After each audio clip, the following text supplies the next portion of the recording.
Hello guys, ഇന്ന് ഞാനിത് എങ്ങോട്ടാ പോണെന്ന് നിങ്ങൾക്ക് ഗസ് ചെയ്യാൻ പറ്റുമോ? വേറെ എങ്ങോട്ടല്ല കേട്ടോ, നമ്മളെ സ്വന്തം പൊന്നാനി ബീച്ചിക്കാണേ. ഇപ്രാവശ്യം നമ്മൾ പൊന്നാനി ബീച്ചിക്ക് മാത്രമല്ല, പൊന്നാനി ഫിഷ് ഹാർബർക്കും കൂടി പോകുന്നുണ്ട് കേട്ടോ. അപ്പം എന്തായാലും നിങ്ങൾ ഈ സ്ക്രീനിൽ കാണുന്നതൊക്കെ ഇങ്ങനെ ഫിഷ് ഹാർബറിന്റെ അവിടുത്തെ ഓരോരോ ബോട്ടുകളാണ് കേട്ടോ. ഇതൊക്കെ വീഡിയോയിൽ കാണുന്നതിനെക്കാട്ടിലും നല്ല അടിപൊളിയായിരുന്നു കേട്ടോ.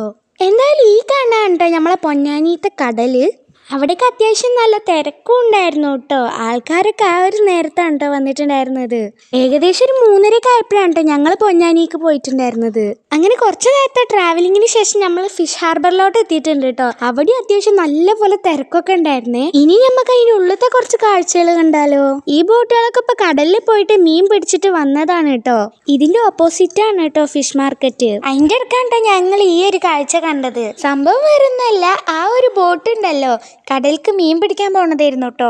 ആ ബോട്ടിന്റെ സ്റ്റാർട്ടിങ് സൗണ്ട് കേട്ടിട്ടാണ് കേട്ടോ ഞങ്ങൾ എല്ലാരും അങ്ങോട്ട് തിരിഞ്ഞു നോക്കിയിട്ടുണ്ടായിരുന്നത്.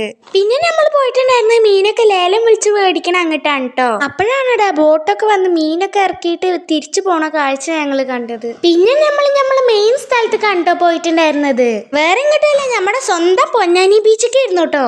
ഞങ്ങൾ അവിടെ ഒരു 4-5 മണിയൊക്കെ ആയിട്ട് പോയതും കൊണ്ട് തന്നെ സൺസെറ്റ് കാണാൻ പറ്റിട്ടോ. നല്ല രസമായിരുന്നു കേട്ടോ അപ്പത്തെ സ്കൈ ഒക്കെ കാണാനായിട്ട്. പിന്നെ ഞങ്ങൾ മെയിൻ പരിപാടിയൊക്കെ അങ്ങോട്ട് ഇറങ്ങിട്ടോ. അതെ ഗൈസ്, നമ്മളങ്ങോട്ട് ബീച്ചിലിറങ്ങി കളിക്കാൻ തുടങ്ങിട്ടോ. ഇച്ചൂനാണെങ്കിൽ പെരും പേടിയും കൊണ്ട് വാപ്പച്ചിനെ മുറുക്കി പിടിച്ചിട്ടാണ് നിന്നിട്ടുണ്ടായിരുന്നത്. അതല്ലെങ്കിലും അങ്ങനെയാണല്ലോ, സ്വന്തം വാപ്പാരുള്ളതാണല്ലോ മക്കളുടെ ധൈര്യം.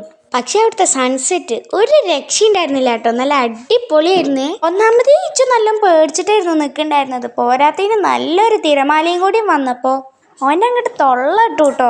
അതിൻ്റെ ഇടയ്ക്ക് ഞാനും കാക്കും സഫിയും പാടെ ഇങ്ങനെ കടൽ തീരത്ത് കടലമ്മക്കള്ളിന്ന് എഴുതിയിട്ട് തിരമാല വന്ന് മായ്ക്കുമെന്ന് നോക്കുന്നുണ്ടായിരുന്നേ. എഴുതി ഫുള്ളായില്ല, അതിൻ്റെ മുന്നേ തന്നെ തിരമാല വന്നിട്ട് മായ്ച്ചങ്ങോട്ട് കൊണ്ടുപോയിട്ടോ. അതിൻ്റെ ഇടയ്ക്ക് ഇച്ചുവിന് പേടി കൂടിയപ്പോൾ ഞാൻ അതിനെ ഉമ്മച്ചിൻ്റെ അടുത്ത് കണ്ടാക്കി കൊടുത്തു കേട്ടോ.